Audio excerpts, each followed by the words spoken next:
Okay, hello. Welcome back. Buckle in.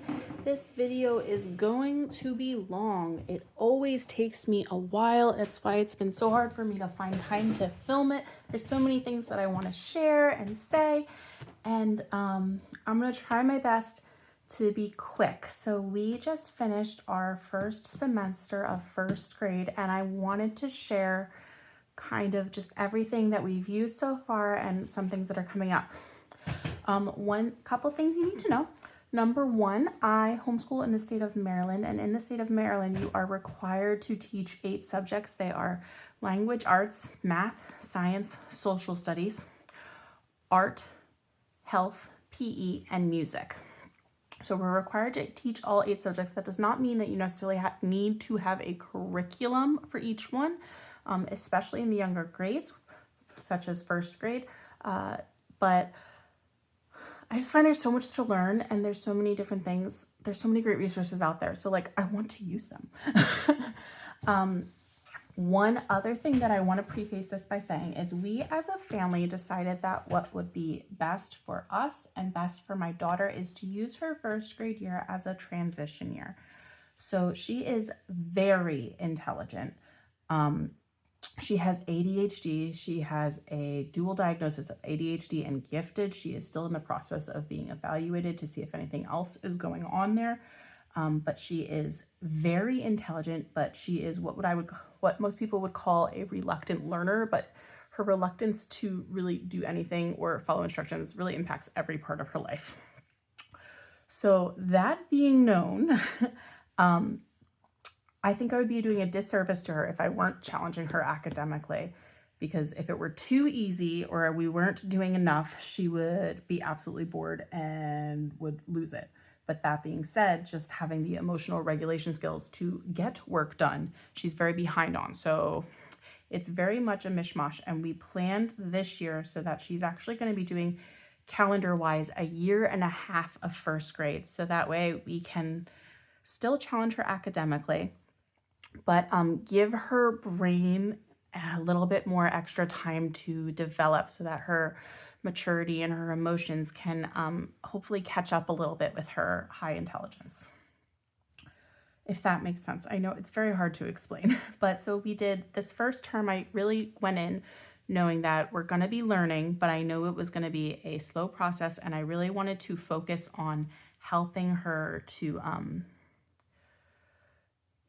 begin to have a better attitude and to work on consistency. Now we're going to continue working on that throughout the year, but it even got really hard at one point, to the point where we were just butting heads so much that we even went in and we toured the local elementary school, and I'm not even exaggerating, we were so close to signing her up. We had the discussion, we did the tour, we brought her on the tour, we talked to her therapist and other teachers and other families, and we had made the decision that we were going to send her to public school to at least try it out and see if it might be a better fit for her. And then it came the day that it was like, okay, this is when I need to submit this paperwork, and I'm going to send her in this week. And I just couldn't do it. And she was so relieved when we told her that we were going to continue homeschooling, but with the understanding that I'm only allowed to homeschool her if she is actually participating and doing her fair share, and mommy can't be spending all day arguing with you to get your schoolwork done. I just don't have the time and the energy for that, and our relationship can't handle that. And if I don't have the evidence to show that you are learning and progressing at the rate that you should be, then I am not legally allowed to homeschool you. I have to submit a portfolio twice a year. So that really helped. I did start grading her this semester. We didn't do grades at all in kindergarten. And when I say grading her, she's in first grade. So it's not that intense of a grading system, but I'm very proud of my grade book that I made on an Excel sheet. I learned so many different codes, and I don't want to say algorithms. They're not they could be, but yeah, I learned a lot of different equations to kind of make a whole grade book that calculates itself and has all these different grading categories, and I can see things in different ways. So I learned that while she doesn't want to do the work, she doesn't want to get a bad grade even more. So a lot of times saying, that's it, I'm done, I'm not doing this with you anymore, you're just going to get a 0 on the assignment, is enough for her to flip her attitude and get it done, or her doing an assessment and not doing well and seeing that she didn't do well and coming back and trying this again the next day and her acing it, because we both know she knows the material. We both know that she's smart enough to do it. We both know that she is not actually struggling with the learning. She's struggling with the emotional choice to participate.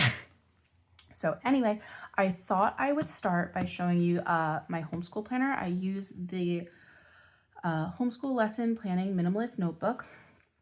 I have the 12-month undated one from School Nest. I had a School Nest planner last year and I went with the big planner. This year I went with the minimalist one, and I'm so happy I did. It's a much better fit for me. And I wanted to show you just some of the tools that I'm using in the beginning. So this is our calendar. So I haven't figured out any of the rest of the year. So first grade, we did fall 2025, and we're going to do winter through summer and into fall for 2026. Now, my goal is to transition to this year. We're going to start following a calendar year instead of a traditional school year, if that makes sense. And we are hoping to do a month off for the month of July. My daughter's birthdays are June 28th and 29th. So they're the very end of June. My birthday's in July, 4th of July is in July, and that's kind of just like all the good summer weather. So I want to take off the month of July from their birthdays through the end of the month and have that be like a mini summer vacation, and then homeschool through August and September, and then take a longer break around Halloween and the December holidays. So we'll see how that pans out. I don't know. But yeah, so we're going to use this year to transition to this alternate academic schedule. We're going to follow the calendar year for our homeschooling more. So when we start second grade, we'll be starting fresh in January, which is all the way over here. I don't even know if that's on camera. Sorry, there's too much on this table right now. I'm going to push this stuff up a little bit more if I can. Is that better? I hope so. So I highlighted, which days we were planning to do school and which days we did. Apparently I haven't tracked this calendar since November, but we did do school pretty much all the way up until the 19th. We barely had any December break, which I was originally hoping to pretty much have all December off, but maybe do some Christmas school. That didn't happen. This is a daily tracker, and this is really where I've been tracking. My goal is to get her to complete schoolwork, all of her schoolwork each day. So what I did was I started tracking, and green means she did all the work that I had scheduled for that day. She got it completed. Yellow means she got some work completed, but not all. And pink is no work at all completed. And you can see that most days are yellows, but we have many greens and we have very few pinks, which is still a large improvement for her. So I'm hoping to have no pinks, unless of course maybe we're sick or something comes up like that. I'm hoping to have attitude-wise no more pink days when we're scheduled to have school. Anything that's X is a day that was scheduled to not have school. So moving forward, we're going to continue tracking, and that's how I'm kind of tracking her growth. Did we get everything that was assigned to her done? I also want to make sure we're getting it done in a timely manner. So moving forward, I'm going to be setting time limits. I'm giving her 4 hours of mommy's time a day for me to teach her. And if she's going to spend that arguing with me, then she's going to be falling behind and getting poorer grades in school. Mommy can't spend 8 hours a day arguing with you. I'm also going to be focusing on helping her to transition more into independent work, because there are so many things. For example, at the end of her math lesson, there is an independent page of just practice work that she already knows how to do, that she's done it a million times, and she's just practicing so she doesn't forget.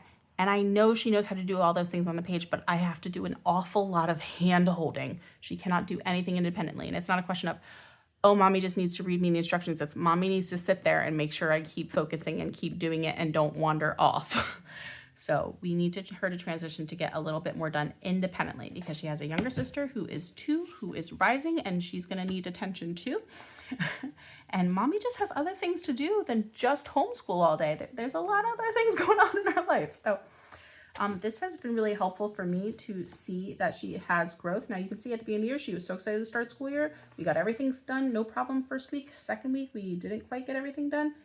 It got worse in September, going into October, and the tail end of October was right around the time that we were touring the school. And we're ready, just at our wits' end. And we came back, and you know what? It's not perfect, but look, November, 0 pink days. December, 0 pink days. Also, mommy was tired in December, so if she was giving me a hard time, I wasn't pushing it. We got through what we could, and we moved forward because we had more of a season of rest. We still did our schoolwork. It took us a lot longer than it should have, and we probably could have got it done sooner if mommy were pushing harder, but that's not mommy's job. Okay, I didn't really end up using these pages like I did the previous year. My book list pages, I love these. So I was tracking just the books that I was reading.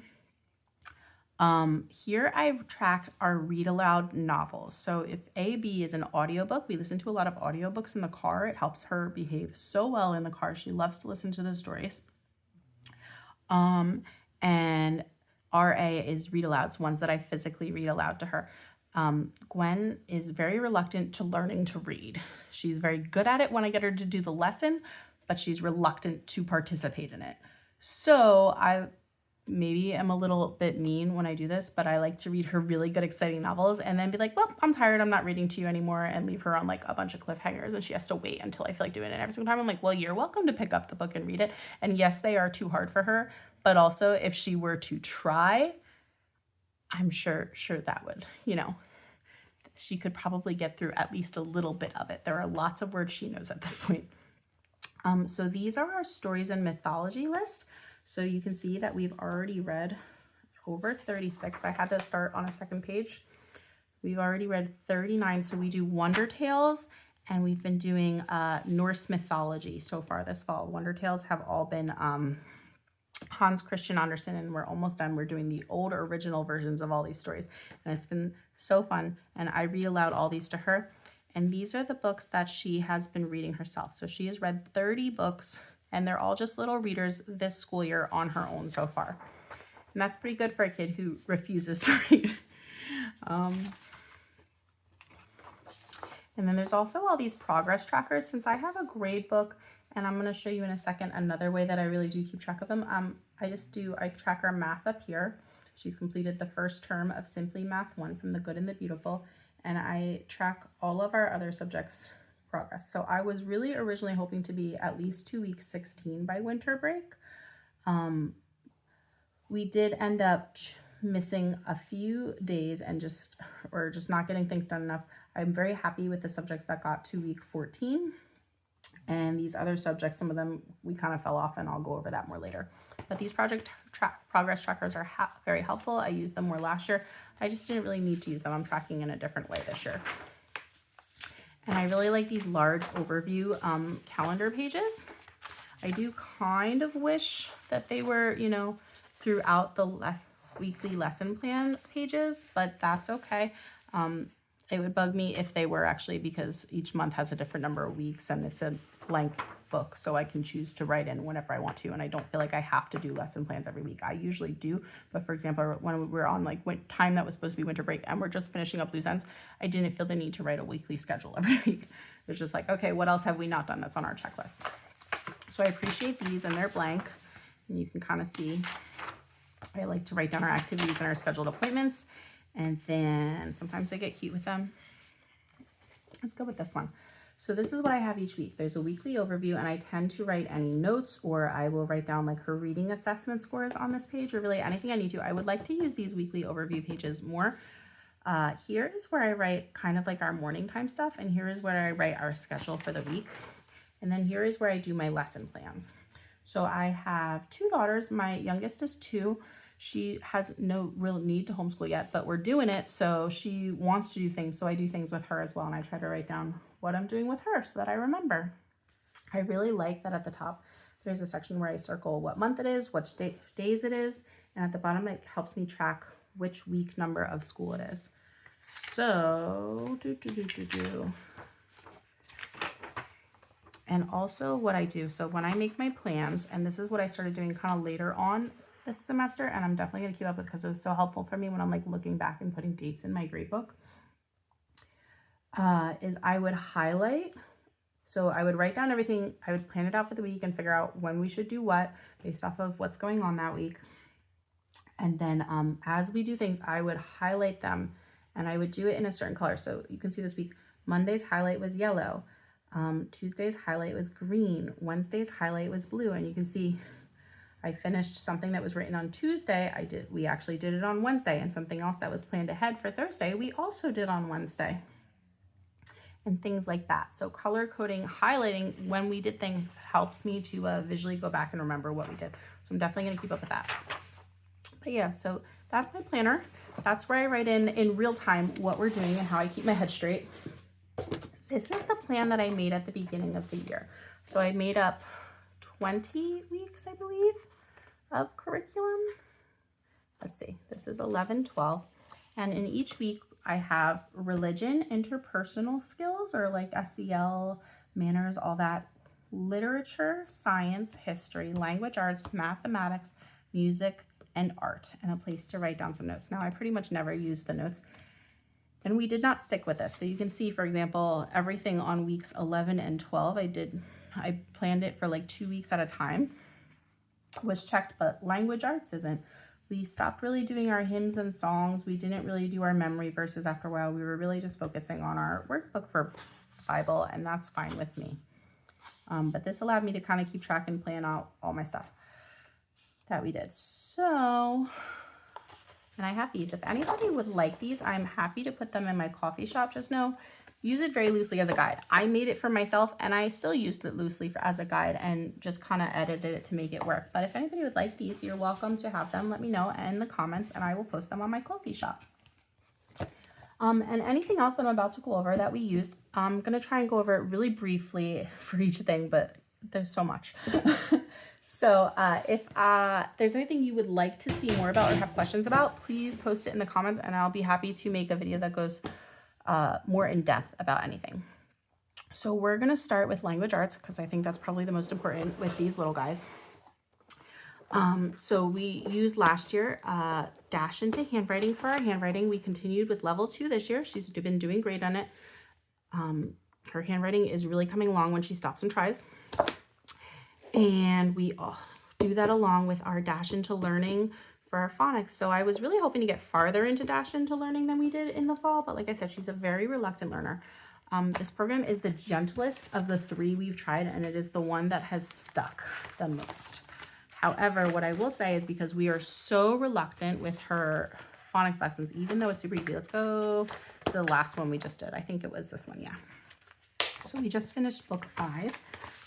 And what I ended up doing at the end, because we fell so far behind, was originally and ideally what I liked to do, you'll see there's 1, 2, 3, 4, 5 lessons for each book, and then you read the book. What I like to do is do lessons 1 and 2 in one day for us, and that's just the sounds and the sight words that you need to know for this book, and that would be 1 day lesson. And then we would go into the activity pack, and I would pick an activity that is fun and cute and reinforces this lesson. So for example, on day 1, maybe we would do this puzzle. We would cut out the puzzle, and she would have to like read the words and put the puzzle back together. And then day 2, we would do the blending path, and we would pick another cute activity from the pack. Day 3, we'd do the blending letter sounds, pick another activity from the pack. Day 5, we would do blending words, pick another activity from the pack. And then that would finish up our week 1. And then week 2, we would read through the story 3 separate times on 3 separate days to reinforce and make sure she's really comfortable with what she's reading and her skill developing. And we would do some more cute games and stuff as rewards. What I ended up doing when she fell so far behind and she was pushing so hard against language arts, I took breaks from these books, and I went back to this resource that our library has, that I used these in preschool with her. I did sets 1 and 2, which kind of just went over the letters and the letter sounds. And I did these. So we did set 3 and 4 this fall. And I already have set 5 checked out to start continuing. And these are just little Happy Town, the Reading House books. And these readers are way below her level. They are extremely repetitive, but she can confidently read them, and she can do 2 in a day. So when she's fighting against this, we'll go to this one and do it much more simply in that way, because I think the real things that are hurting her is her attention span with her ADHD is so short, And we finally have found medication that has really helped her with that. And when I say so short, I mean her name is Gwen. It is 4 letters, and I started calling her GW because if I ask her to write her name on the top of a paper, I would have to remind her, chase after her 20 plus times to get her to write all 4 letters, because she would get distracted so easily that she would never get past GW. So this has the medication she's on. We've been working so long to find something that works for her, and it has really helped. And we are also trying an additional medication, and she's been very, very well behaved and very delightful since we've been on winter break. I'm curious to see if that will continue, if this new medication is really going to continue helping her once we start school up again. Because it's like, okay, is it just because I have really no expectations of you right now, you're just on break time, or is it because you're actually feeling and doing better? So I'm very hopeful. But we love these little books. A lot of people are crazy about Bob books. I don't like them at all. I think they're terrible. I think they don't look pretty. I don't think they have much of a story. These still don't have too much of a story, but they're pretty, they're cute, and she likes them. And at the end of every single book, all the way from preschool, it always says, yeah, I read the whole book. And she loves that part too. And even my little 2-year-old knows about that part now. So they both love that part. And it just helps them to, recognize and build confidence, whereas these are where she's actually learning her phonics skills. So what we do now is I literally just go through the whole book in 1 week. She does not need the repetition. She just needs to get through it to up her skill level. So day 1, we'll do both of these again. If I can get her through step 3 also, I will, but typically we just go through these, and that's it for day 1. Good job, you did phonics. Day 2, I've been doing the blending path and the blending letters. Day 3, we do the blending words, and then day 4, we read through the book once. I ask her if she would like to read through the book again before she does her reading assessment, and usually the answer is no. And I say, okay, and we do her reading assessment where I check her. I do a 1-minute reading assessment. She reads as many words as she can, and I keep track of if she makes errors or if she takes too long on a word, and I help her. I'll tell her the words so she can keep going, and I'm keeping track of her words correct per minute and her accuracy for her reading score. And tracking has helped me to see that she's making progress. I know that she is very low on her WCPM score for her grade level, but I also can clearly see that so much of that is due to lack of confidence, lack of experience, in that have spent so much time fighting over it. It's not in her ability to do it. She can read the words, it just takes her a long time, and mostly her lack of ability to focus. And it's sometimes kind of heartbreaking to see that, but her skill level, her ability to decode and read is good. She just isn't able to do it quickly enough. She's not able to put all the pieces together. So, and we have seen a marked improvement in it over the semester since I've been tracking her. So that has made me as a mom and as a teacher feel so much better that I can see she is improving, and that we are going to overcome her personal struggles. But also that she knows it. She could do it. Her brain just has to let her get there, Okay. So we have been loving Dash into reading.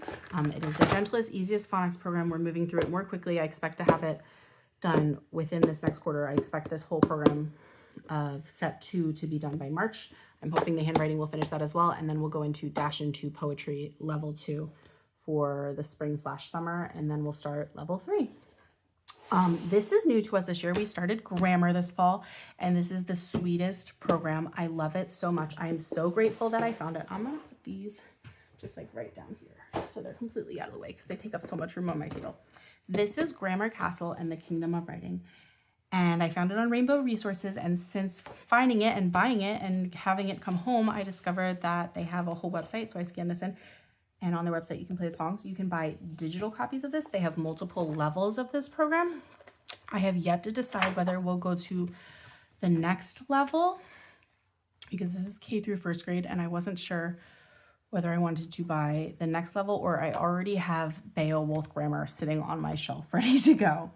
And I'm excited for that one too. But it's just been so sweet. She's been doing so well. So she's learned about nouns. Nouns are people, places, things. She's learned through story form of this sweet little kingdom and lady noun who loves all the children. She's learned songs that help her remind it. She's learned about king verb and what a verb is. They're doing words. And the knights that protect the kingdom, all the good parts of speech, versus the bad knights, who are the like bad parts of speech. So there's like Sir Wrong Words, there's Sir Mismark, and those are like the bad guys. And there's Sir Run-Ons a lot, like run-on sentences, and Sir Fragment, can't finish a sentence, as opposed to Sir Punctuation, Sir Sentence, Sir Usage, Sir Rhythm, and how they all work together with King Verb and Queen Noun to like protect the kingdom of writing and teach the children to read. And she does a sweet little writing activity. She's written on her own, I think, 4 little like short stories or paragraphs so far this year. Yeah, it's adorable. She has grown so much with it. She actually enjoys it, which is saying a lot for a kid who does not like language arts. And yeah, so coming up next, I don't want to show you this whole book, but coming up, we're going to be learning about pronouns. And then I believe after pronouns is adjectives. And it's just so stinking adorable. And while she does not like the actively writing part of it, it's all topics she really enjoys. And it's just really creative writing assignments. And my kid, who doesn't like to read or write, is writing paragraphs and sharing information and singing songs and learning her parts of speech. And love this. Cannot recommend it enough. I even have this dream of like writing it into like a little like elementary school play and doing the play with our co-op and having all the kids learn the songs and dress up as the characters, and it would be so cute. But yeah, we really might go to the next level of this. I'm not sure. We'll find out. Okay. So language arts, I kind of split into 2 sections, and that is literature. So for our literature, I am reading to her. So we've been working our way through the Hans Christian Andersen fairy tales. I just got this little book, I think at like Ollie's or something. I got it super cheap. And it's just the original versions of the fairy tale. And sometimes like we'll watch the Disney movie version. So like Thumbelina, The Emperor's New Clothes, The Princess and the Pea, The Snow Queen versus Frozen, The Brave Tin Soldier versus the cartoon version that's in Fantasia 2000. I don't think it's in the original Fantasia. Fantasia 2000. And some of them are quite scary, like The Red Shoes. And then there's traditional ones like The Ugly Duckling, and really magical ones like The Wild Swan. We're all the way up to next. We'll be starting with The Little Match Girl, and then we have Little Klaus and Big Klaus, The Shepherdess and Chimney Sweep, The Traveling Companion, and The Elfin Hill, and that's all of them. And then we will be wrapping up our Hans Christian Andersen. So those are our short stories, our Wonder Tales that we've been reading all year, and it's been really fun. And then I kind of went with like a Scandinavian theme for literature in the fall. And so we also did novels by Astrid Lindgren, which I'm sure you've heard of, Pippi Longstocking. So we read the Pippi Longstocking novels. Love Pippi, love them. We also sometimes watch her cartoon. They had a cartoon from when I was a kid, and it's on Netflix. So you can watch her episodes of her cartoon, which very closely do follow the stories in the books. So highly recommend those. And this is another book that Astrid wrote. She also wrote the Children of Noisy Village series, but I haven't read those and we don't own them. So we went with Ronia the Robber's Daughter.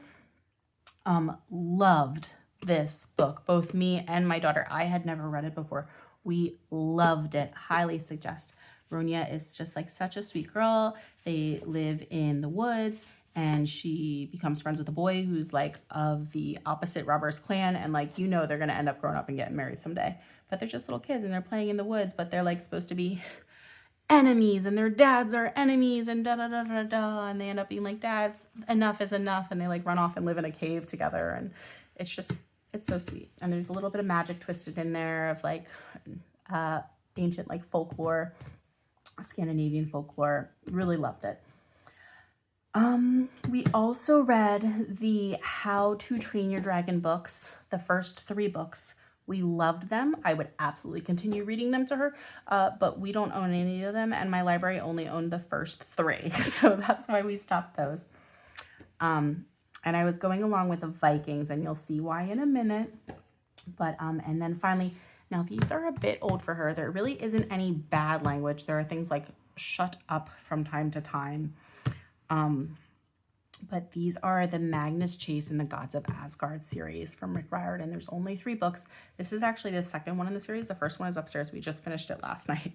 So it's in their room and they're sleeping. So we're going to be starting this one soon. I read this years ago when I was teaching middle school. Love Rick Riordan. If you don't know, he's the author who wrote the Percy Jackson series.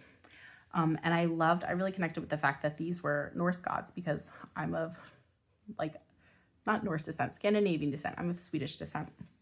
But I really love this series. I love the friendships. I love the different type of characters and different backgrounds and different disabilities. I love his sarcastic tone, and my daughter is loving it.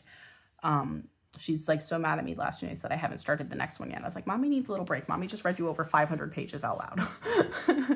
But it's been great. And it's been following along with, we have been working through our way through Delaire's book of Norse myths. And we are, once again, making lots of progress. We've got quite a few more to go. But we've been really enjoying learning the old mythology. And we also did T is for Thor, which is an alphabet book about Norse mythology. And we did like the ABCs in our manners and kind of religion. I call it interpersonal skills to kind of cover the whole area. But so we did the T is for Thor along with that, whatever letter we were doing and whatever letter my 2-year-old we were going over that week, we kind of followed along with those books. But we liked that one a lot as well. It's just a library book, so I don't have to show you here. So we're on Frey and Gerd the Jotun Maiden. There is a lot of old Scandinavian words in here that I definitely am not pronouncing right, but that's okay. But it's been so fun to read in here and then have things that we're reading about in here pop up in the other books that we've been reading and be referenced in the Magnus Chase books and the How to Train Your Dragon books and movies that we watch and stuff like that too. So yeah, it's been really interesting. She's loving the mythology. I'm loving the mythology. I grew up really loving the Dolores book of Greek mythology. That's what my school had. And so I was really excited to find their Norse myths book. And so that's what we've been studying for literature so far. And I also picked up this book, and it's all about different book report ideas and resources. Now, we have done 3 book reports, I believe, so far this year, but the first 2 are from a template that I just made up, and it was just kind of a review of the book. One was a dress-up book report, which we did with our co-op, and then we just did one about meeting the author, this one, introducing the author. And she was so mad at me because I told her she had to pick one of the authors that we have read this year, but she couldn't pick the How to Train Your Dragon author because she had already done a book report on him. And she also did a book report on Little House on the Prairie. So I said she had to pick a different one. And she was like, but that one's my favorite, and da-da-da-da-da. So she ended up doing it for these ones. She went with Rick Riordan over Astrid Lindgren. And she was so mad. She was so like, I don't want to do it, da-da-da-da-da, because she couldn't do it perfectly her way. But I said, nope, you've already done book reports on those books, so you're going to have to choose an author from one of the other books we've read. Because I'm so mean. And she did a really good job on this too. But this just has a lot of good ideas. There's also like group book report ideas in this book. So I intend to continue using them. It's for grades 1 and 2, and I want to have her do more book reports throughout the year as we build up our stamina for schoolwork. So that's where we're at in literature and language arts. Let me move this stuff up here. I'm going to push that out of the way. And then I'm going to bring down what we've been doing for social studies. So when I decided that we were going to do a 1.5 years, originally I was planning on starting US geography with her this year, and I wasn't buying a curriculum. I created a curriculum, which I would like to share with you, but I haven't done it yet. So there are still a couple pieces that I haven't figured out, but I will be happy to share with you once I have figured out a little more. So for the fall, since I knew we were doing a 1.5 years and I knew I was writing that curriculum to not be a 1.5 years long, I decided that we would get this kind of mini unit study from Little School of Smiths. We did some of her curriculum last year. We loved it. We also used it for health. I'll show you her other unit that we used in a minute. And she also wrote American Girl doll history, like American history through the American Girl dolls, which I'm so excited to use. But this one, I really started, because like I said, we went with like a Norse mythology and Scandinavian writers theme for literature. So this one started out with Adventures to the New World, and it was a Viking unit. So we also read a lot of Viking books and learned a lot about them for our history for the first 4 weeks of the school year, and we loved this Viking unit. We did so many crafts. The very first day of school, we made our Viking waffle helmets. I have pictures. I have some of these in her portfolio that I'm submitting. We did map work. We did writing assignments. We did everything. We did like Viking family trees, which was kind of fun because I had just done a family tree project with her over the summer. And loved this unit. And then since I bought it as like a bundle, we also did the Christopher Columbus unit. Now, neither of us like this as much, but part of that is just the Viking unit was so great. And I think she really tried her best to make Christopher Columbus unit be fun and interesting. But let's just face it, Christopher Columbus is not as interesting as Vikings. They're just cooler. So we did the Christopher Columbus unit. It took us longer. We didn't enjoy it as much, but we did enjoy a lot of the activities. We didn't make elotes. I was like, there's no way you would eat that anyway, so I am not going to. She's a very picky eater. And then we did do the Jamestown unit. This is where we kind of started to fall off more, where she was definitely getting tired with the school year, and we ended up not doing a lot of the activities, but we finished like the educational reading, and I made her do her narration notebooks and stuff. We did make her first diorama. We made the Jamestown diorama. It looked similar to this, but not exactly. We obviously put our own spin to it. We played the Native American stick game. We played checkers. I bought the stuff for her to make a candle, and we never actually made a candle. I'd still like to do that. I'd still like to do a lot of these crafts. We just didn't get to them all. And then we did not get to our Mayflower unit yet. So that's where we're going to start. I would have liked to have done it coming into Thanksgiving or around Thanksgiving because that would have been more timely. We just didn't get to it. So I think we're going to start this up when we start in January and probably finish this first before we move on to whatever we decide to do for social studies next. And that's still kind of up in the air. But we really did enjoy these, especially the Viking unit. I love pretty much everything I've tried from Little School Smith. She just has so much fun project-based learning, which is my personal preferred style of teaching and learning. Okay, next up is science. We actually did 3 sciences this semester. We continued with science for little hearts and hands, bones, and this year we started with bones and stones. We finished the whole paleontology section. I cannot say enough. I love these little hearts and hands sciences. They are so sweet. My daughter loves them. She would do 5 lessons in a day if I would let her. And paleontology and geology are right up her alley. She loves dinosaurs. She tells everybody she wants to be a paleontologist when she grows up. She also loves rocks. She has a big rock collection, and I had a lot of fun buying her some science-y kits for Christmas that we're going to do as we continue through this. So we have the paleontology unit, which went all the way up through lesson 9. We did all of those lessons. And next up is the geology section, which are lessons 10 through 26. And then there is a short little section at the end that is, what is geography? And I am very torn right now about whether in social studies we're going to go to American geography next or continue with history and do American Girl Doll history. I think I am leaning towards going back to our original plan. We were having so much fun with history that I really wanted to maybe go along with it and just go right into American Girl Doll history. But I'm just feeling tired, and I just know that the history units, they are so fun, and I love that style of learning, but they're a lot of work, and it's really frustrating when I put all this effort into it, and we're just not there yet, and we don't get to always do the fun projects. So I think we're going to hold off. We think we might go to geography, and that's where I'm kind of torn.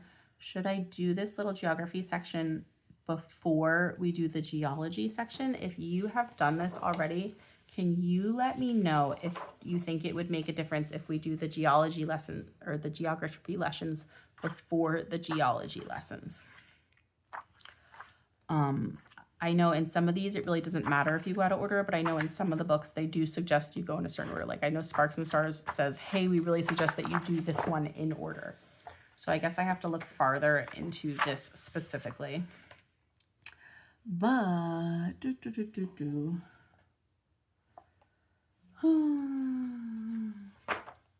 yeah, I can look at that later. That's not something you need to know.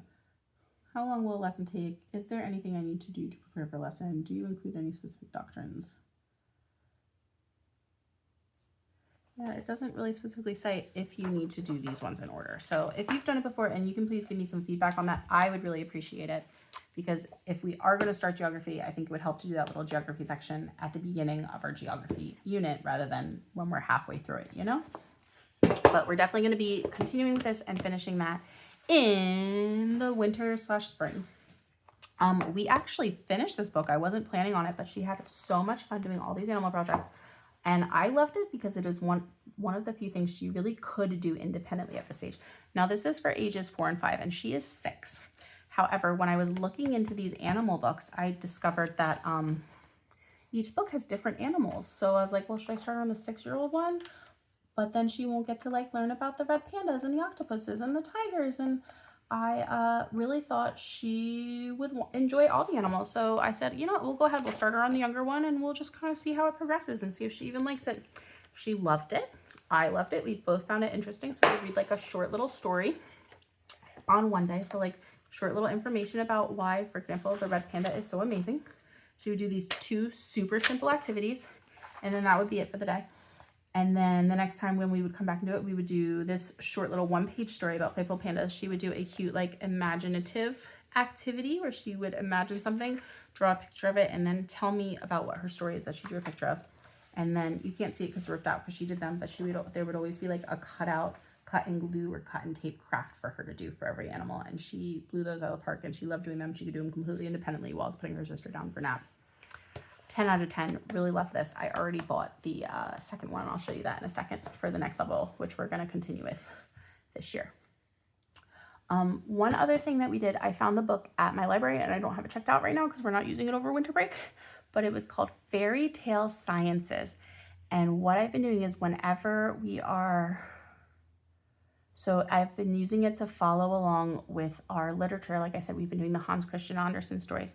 So in the Fairy Tale Sciences, there are science experiments that kind of prove, are the things in these traditional fairy tale stories, are they realistic? Could they really happen? Or they connect realistic science? And we've been trying experiments for that, and it's been so fun. And there hasn't been a science experiment for every story that we've been reading. So basically, I would have our literature that I had planned for the week, and if there was a science experiment in Fairy Tale Sciences that went along with one of the stories, that's what we would do for science that week. And if there wasn't, then we would do, our Bones and Stones. And we would do a little bit of animals every week just because she loves science. It's the one thing I could get her to come over for, no problem all the time. So we've been having fun with that as well. And we're going to continue with it moving forward. You know, whenever there's a science experiment that pops up to go along with our literature, because yay, cross-curricular learnings. Okay, so next up is math. So we've been doing math and logic puzzles. We did a logic puzzles for Clever Kids book last year. She loved it. So I got her this next level up for this year. It's more logic puzzles for Clever Kids. She blew that out of the park again this year. She loves logic puzzles. She's so smart. They come so naturally to her and she enjoys them. We actually just got like a real life Tetris board game. I got it for my husband for Christmas because I thought it was really cool. And we all played together as a family. We played like 10 rounds of it the other night. And she had never played before, and she has since taken the board game out like multiple times and been playing and manipulating the shapes and figuring it out how it works and figuring out the spatial reasoning just all on her own because she's interested in it. So yeah, her logic sense is very good. So this was really the last book in this series. There was one that's like math puzzles that's in this series, but it just didn't really look like something that I thought would interest her. So I had to find her new logic puzzles, and I'll show you what I got in a sec. But she finished this whole book this semester, which once again, I wasn't planning. She just loved it so much, she ran with it. So I said, okay. And we just continued with the Good and the Beautiful, math level 1. I printed out the curriculum this year, and I'm really glad I did. My printer that I got, it's a Canon it's Eco Tank or Super Tank, something like that. It's similar to the, I can't think of it. The one that everybody has, but it's another ink tank printer, and it's just made my life so easy. I bought my printer, my Canon Super Tank or Eco Tank or whatever it's called. That's it, Epson Eco Tank Canon. I think it's a Super Tank, something like that. But it's the same type of thing. I bought it on Black Friday last year, so not 2025. I bought it Black Friday 2024. I think I got it for like $600, which is a lot to invest in a printer, but I really needed to upgrade because I print a lot. Like, look how bulky this curriculum is. And I just print binders of curriculum all the time. And what was I going to say? It came with ink in the box that I put into the printer.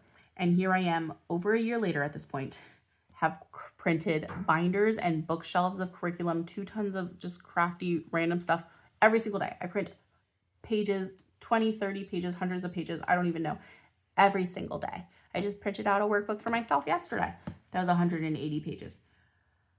I'm still not out of ink. I have never put more ink in it, and it is still printing, and there is still plenty to go. Like, it's not even on my radar that I might need to buy ink soon, because I look at it from time to time, like, we're not even halfway empty, or now we're a little more than halfway empty, but I've printed thousands of pages just to get to halfway. So, because you can actually see the ink levels in it. So yeah, best homeschooling advice I can give you is to invest in a really good printer. Okay, so we made it through term 1. We love these little lessons. They're so easy. She still does give me resistance for math also, but she is also very good at math. So we just did her assessment. I can't even show you because it's in her portfolio. But she got every single question right.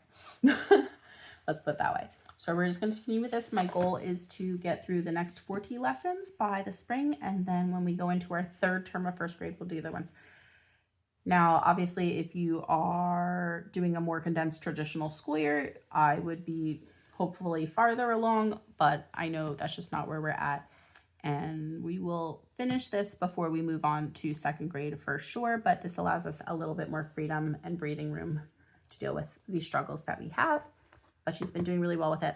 I do have the math blocks. I actually sourced when I saw that they were switching to cardboard. I had the wooden math box for kindergarten. So I went and sourced all the wooden ones used from other people. And I'm so glad I did. I do highly suggest, even it doesn't have to be the wooden one. I'm sure the cardboard ones are also very nice looking. I just preferred the wooden, so I went and got them all. But I do highly suggest getting the math books, the math boxes, even if you're printing out the curriculum for free. It just makes your life so easy, and they're a really nice quality. Highly suggest them. I've been using the Good and the Beautiful math. I see no need to change. We're just going to stick with it. And I think almost every person I know has either uses Good and the Beautiful math or has considered switching to it at some point. Okay. One more big pile. So that's math, science, history, and language arts. So I'm going to do kind of our art and music in one pile, and then I will do health, and we'll go from there. Okay, so art this year, I bought this Evan Moor workbook and used it as a guide. I teach art at our co-op, and we went over the elements of design, which is something I know from when I used to teach graphic design, but I haven't taught it to, obviously, kids this young. So I really liked to use this as a guide, and some of the all the activities really in here are super easy to do, but I sometimes team them up with other curricular areas as well, and I use this as a guide. So sometimes I did activities directly out of the book. Sometimes I said, oh, I actually have a better activity in mind that we'll do for that. But it's been very useful. So we did all 8 elements of art. And then in the back side of this book, let's see if I can get to it. In part 2, there are more projects that are based off of either different styles of art, different artists, different time periods, and different, what's the word I'm looking for? Modes of art, different, I can't even think of it, different materials explorations. So we might continue using them in the future, but I think we're going to be kind of moving away from it for this winter. We had this for at home, the girls' doodle book, which we haven't done it in a while actually, but it was kind of perfect for her. Gwen, sometimes she enjoys coloring, but mostly she actually just prefers to draw. So this has been really fun. So there will be like a started picture and she has to finish it basically.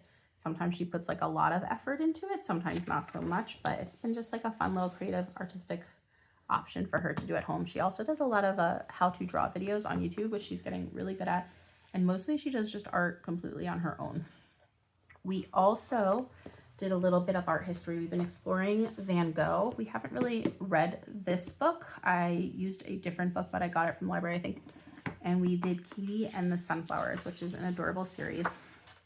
And we specifically explored Vincent van Gogh's Sunflowers. We did a big puzzle of it. She did a painting project where she had these like clay horses, and I just challenged her to look at the different Van Gogh paintings that we studied this semester and paint her horses in a way that was inspired by them. And she did them both differently, and she chose, one was from Starry Night and one was from I think it was Almond Blossoms, and they turned out beautiful, and we both really enjoyed exploring this. We didn't do this as much as we wanted to, but I think we're gonna just stick with Van Gogh and just pop it in from here and there for the rest of the year, and that'll just be kind of our art history study. For music, Gwen has been learning the recorder, and we've also been working on singing. So I have this recorder book that we've been following, Progressive Music, or Progressive Method for Young Beginners, and this is recorder book 1. It has been a stretch for her, quite literally. Her fingers are a little bit small for the recorder yet, but she actually has learned to play a song. We had a Christmas concert, which unfortunately she did not attend this concert, but I can say from her practicing at home that she could play the song. So, but, and we got about halfway through, not even actually, but we're just going to continue this into the winter. So we're going to continue working on recorder. She was singing Christmas carols for the Christmas concert that she didn't perform in, and she knew all those by heart, and she's been doing really well with that. And I also have this music theory book, which we tried to do a couple lessons at home, but we really didn't get through much, and she was very resistant and really not understanding. So we might kind of shelve these. We're going to continue with recorder, but we're going to shelve these other ones until next year. And we have been studying a bit more of Tchaikovsky, and we did read his play, The Sleeping Beauty. We also did the Magic Flute, but I can't remember if that was this year or last year, to be honest. But yeah, I was planning on getting into Four Seasons from one day. We really love these story orchestra books, and we'll also like watch the ballet or the opera. We watched an opera as well this year, I believe, on YouTube, the whole thing. And we've just been enjoying exploring the stories from different perspectives and listening to the music. And for example, we would like listen to the music from Sleeping Beauty while we were working on our Van Gogh puzzle. And that was really fun. So yeah, that's what we've been doing for music. And then for our kind of interpersonal skills, I've been continuing with Everyday Graces. I got this book due to the curriculum that I used last year with Gwen from, what was it? The Gentle and Classical Press. I chose to not continue with their kind of curriculum guides for this year, but I had this book and I really wanted to explore it more with her. I think there's so much goodness in here. So we've been doing this for manners, and we'll just read a poem or a story from it every single day, pretty much. And we're still only a little ways through. I think this will maybe take us a couple years to get through the whole book. But it's just been really sweet and a good way to reinforce some of the manners. These is out of print. It is hard to find. I think I paid like $80 for this, but I'm so glad that I have it and was able to get a copy. So yeah. Along with that, we've been doing Big Thoughts for Little People, ABCs to Help You Grow. We did this with Gwen when she was in preschool, and I wanted to do it with Lily and also with Gwen. I think you really can't have enough reinforcement with good behavior, good manners. And this is also connects with our religion. So it has like a Bible verse and tells you like all these good traits that are expected that follow along with the alphabet. And we like to search for the ladybugs on the page, and it's interactive, and both my girls love it. Gwen still loves it, even though she's done before, and I think she's older and maybe getting a little bit more out of it now. So that was fun. We went through the whole alphabet. We also did ABC Mindful Me. That one was kind of meh, but we did them together along with T is for Thorn. That was like our alphabet work in the morning. That was mostly for my little one, but also Gwen tagged along with that. We have for Bible, this has really been kind of our core for Bible.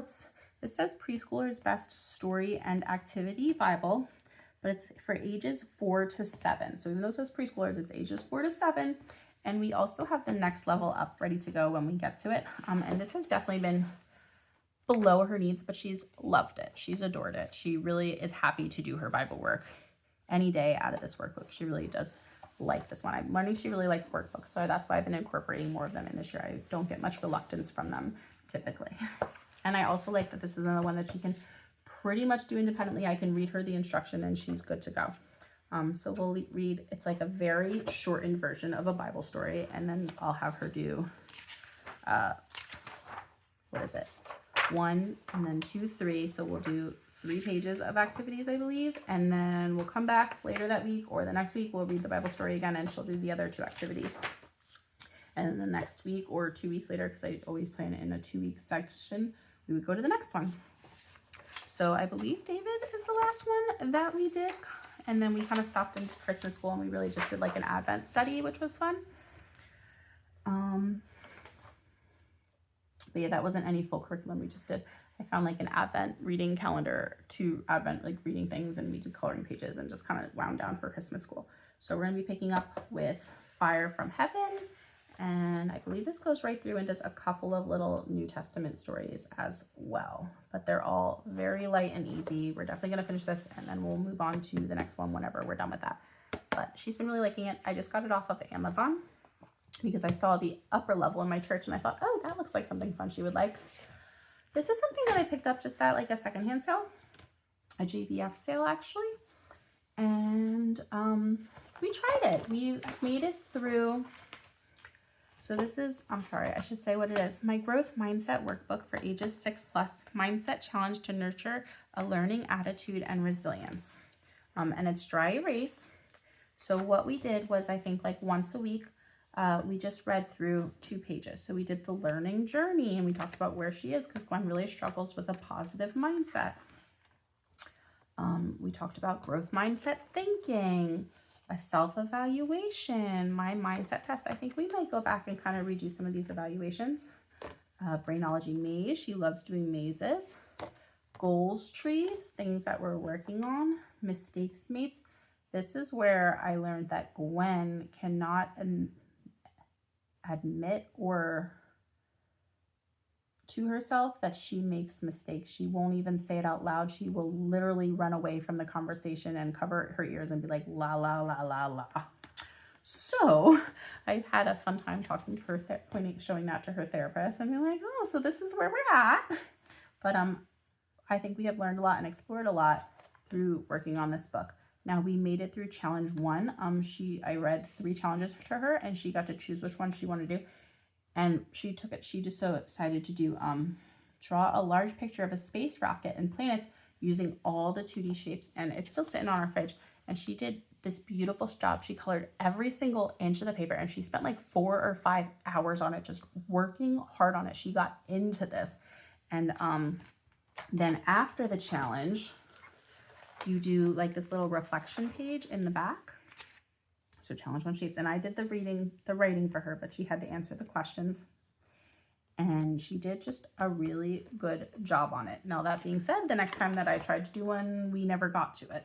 So there are, I believe, 15 challenges in this book, but there are different levels, so that works out to 45. So I would like to continue to try and use this, but we'll see. It's not super high priority. It is something that I think would benefit her, but also we kind of have to pick and choose our battles, and the academics are a more important battle for academics for school time. But I have liked this, and I do want to continue to use it, but it's not our high priority item. This is one thing that really kind of fell by the wayside this year. Gwen's journal, that we did a journal after every field trip and every like co-op day for kindergarten, and I had intended to do the same thing for 1st grade. We just didn't really get to it. But she has really enjoyed going back and looking at her entries from last year, so I'm hoping to kind of pick it up again this year. And what I did do was when she wrote about her first day of school this year, so we did that on the first day of school. And then she did one for one of our field trips for co-op, for one of our co-op days right at the beginning of the year. And then she did her, oops, I'm sorry, I didn't mean to put her picture in there. We did her journal entries for the end of each of her history units, except for the last one. she was able to tell me and brainstorm all the ideas, but when it came to the fact that she had to write and draw pictures, she refused to participate. So I had written down everything she told me, so I just put a sticky note in there because I'm like, I know you know it all. You're just refusing to do the assignment. I know you know it all because you just told me all these things, and that's where this written down sticky note came from. But she just refused to do the actual assignment. She just wasn't having it, and I was done. So that's where we're at for that. But I would like to continue using the journal in the future. I think it's a great way to kind of, for her to show her development. So these are Little School of Smith's unit studies. We did Me on the Map for kindergarten for her social studies. Loved it. This year for health and wellness, we are doing Me and My Amazing Body. We made it halfway through, and we're just going to continue with the other half for the rest of the school year. And I love this health curriculum. Like, I never in a million years would have thought I'd be excited to teach health, but this has been so fun. There's so many fun crafts, activities, recipes.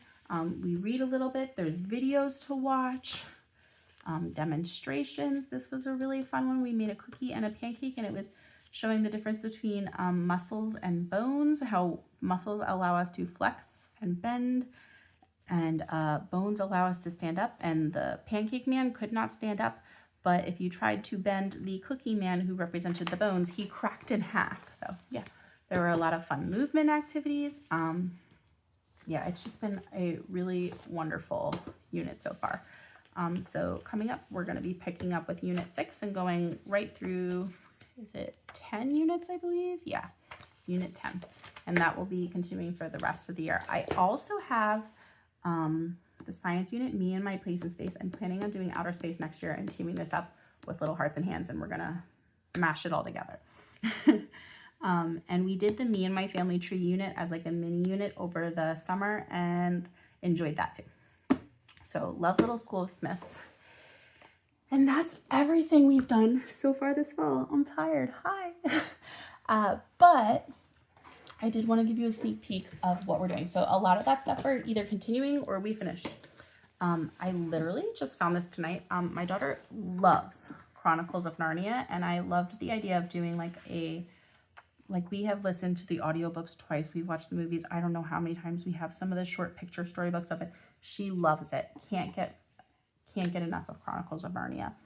And I enjoy it too. I never read them as a kid.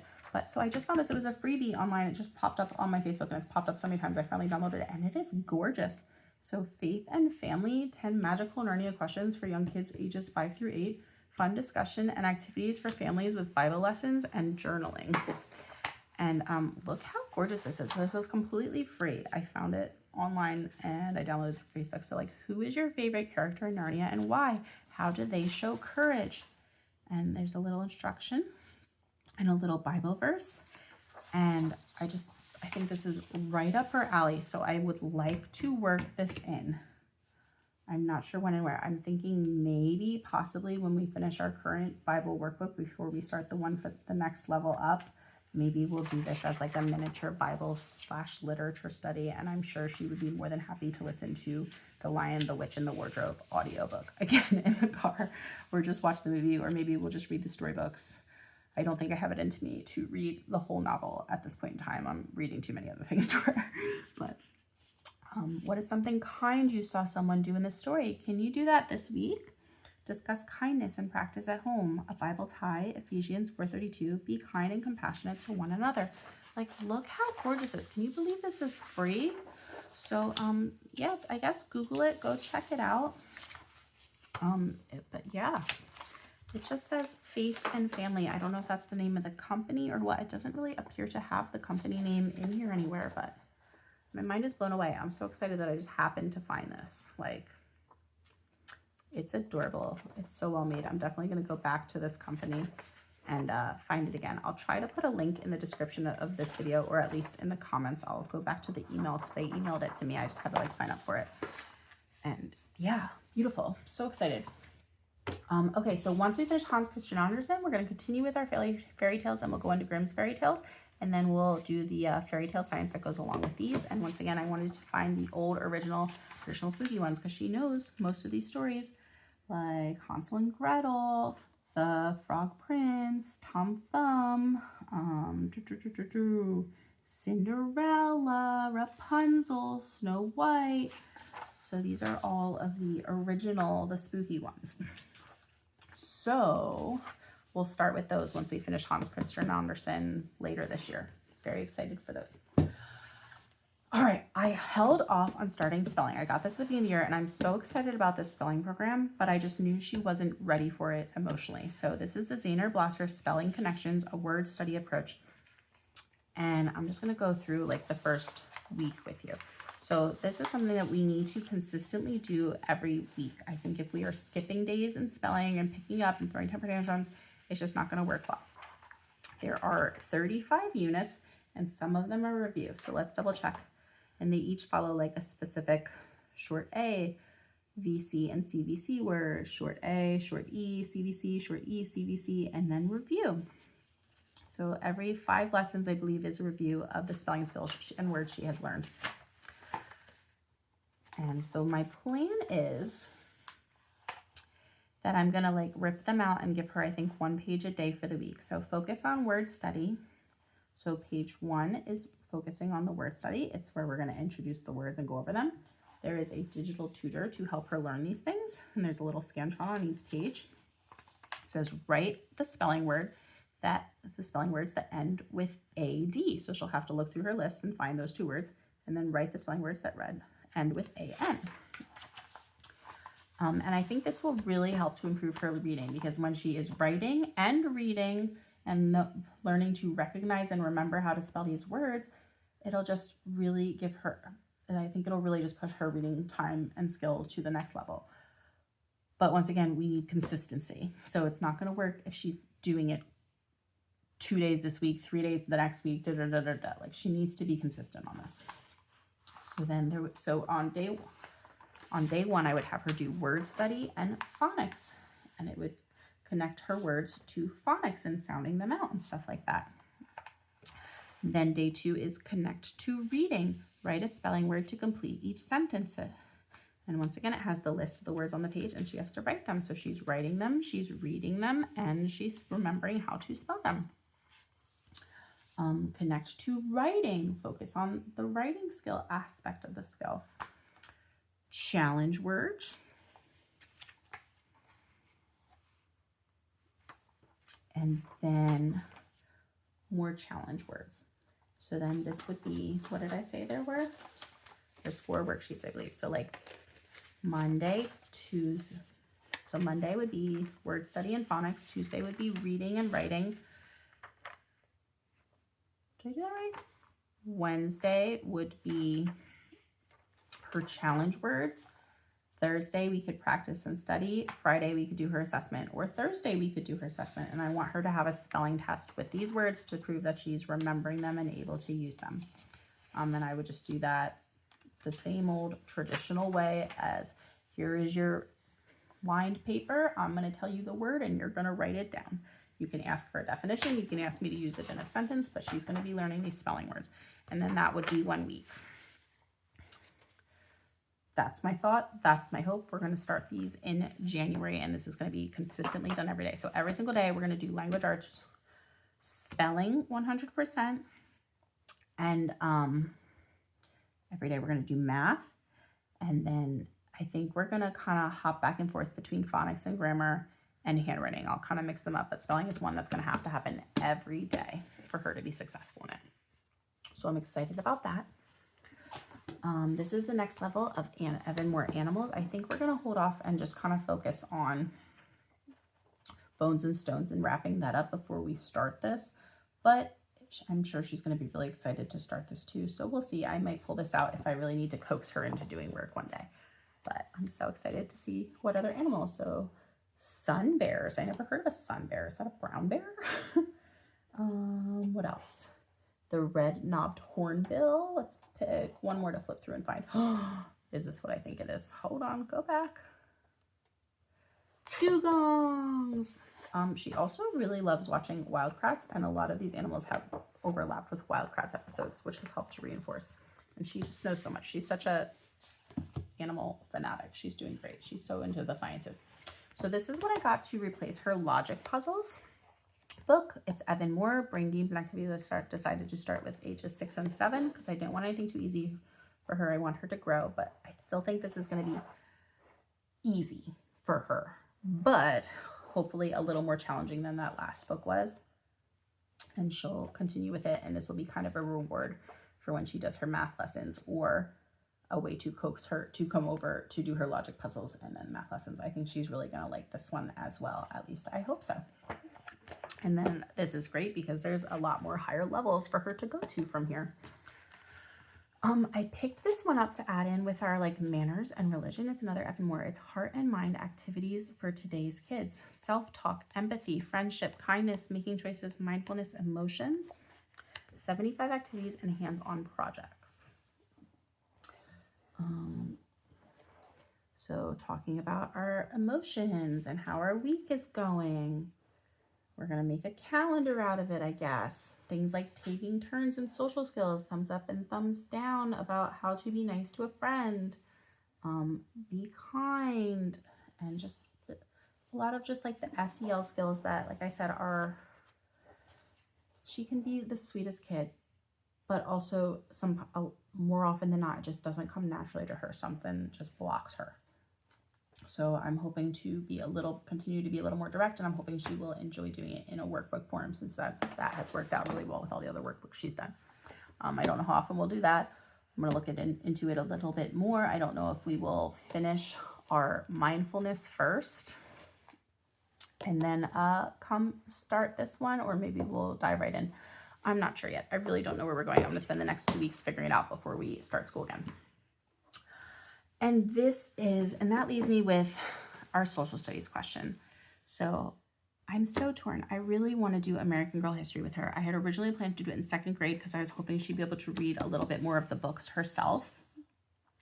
But then we really did enjoy learning history, and I kind of wanted to continue with it. And I also kind of wanted to, I want to get her that American Girl doll. So my plan is, when we finish American Girl history, she and I are going to take a mother-daughter trip down to Washington, D.C., see all these wonderful American sites and museums and our capital and stuff like that, and take her to the American Girl doll store, and she can pick out her first ever and probably only ever American Girl doll after she knows all their stories and all about why they're so special. So I'm like, I really want to do that, and I don't want to wait till she's like too old to really appreciate it, but I also don't want to get it to her when she's too young to actually take care of it, because these dolls, they're like $200, and that doesn't even include any of the outfit changes. It's insane. So I have Kea. I got the whole bundle. So it's Kea from 1764 all the way up to Molly in 1944. And I also got the additional Caroline lessons for 1812, War of 1812. But there was another add-on, but it was the same time period as one of the other girls, and I just didn't really feel like I needed another add-on for the same time period. But yeah, they cover pretty much every single decade all the way up to the 1940s of American history. And you learn through the books and crafts and games. And I'm just really excited to do this. But I'm also really tired, and I really do want to streamline. And I think this will be better received a year from now. So I think we're going to go back to my original plan. I was really leaning towards just continuing with history, but I'm tired. So I think I'm going to wait until after we finish that Pilgrim unit. And if she is burnt out on history, we're going to go to geography, which is what we already originally planned. But if she's really loving the history and her attitude is coming around, and these medications are going to work and really help her the way that I'm hoping they will, then maybe we will do this. I'm not sure, but either way, we're either going to do it this year or next year. And I'm so excited about it. And for my American geography, I've got all of these games. I want to do like American songs, and we don't really do like the Pledge of Allegiance or patriotic songs in our house on a regular basis. So those are things that I want to do with our American geography unit curriculum that I have written. But like I said, I'm still kind of working the kinks out. So if you want to see that too, please let me know in the comments, and I'd be happy to make a video about what I have so far. And I'd also always be happy to get some more feedback. But that's where we're at. I'm sure this was a very long video. I know I talk really fast. I hope the sound is better. And I hope that this view is okay. That way you could kind of flip through the books and I didn't have to worry about dressing up too much, because that's the other thing. I never get a chance to make these videos quiet unless I'm sacrificing sleep. And I have a toddler who is 2.5 years old that still does not sleep through the night. So I'm very tired and I don't like to sacrifice sleep, but I do like to have time to myself to do the things that I want to do, like making YouTube videos and writing curriculum and running a co-op and doing just all sorts of things, and budgeting and doing savings videos. Oh, I really want to play my savings games too. It's already almost midnight, so I'm gonna go. But thank you so much. If you have any questions, please let me know. If you liked this video, found it helpful or informative or entertaining in any way, please consider giving me a like and a subscribe to help my channel grow. Please consider sharing it with your friends. And once again, if there's any resource that you want me to go over more, please let me know. I can make a quick video, no problem at all, just going over one resource, but this is what we've been doing for first grade so far. And yeah, all right, thanks, bye.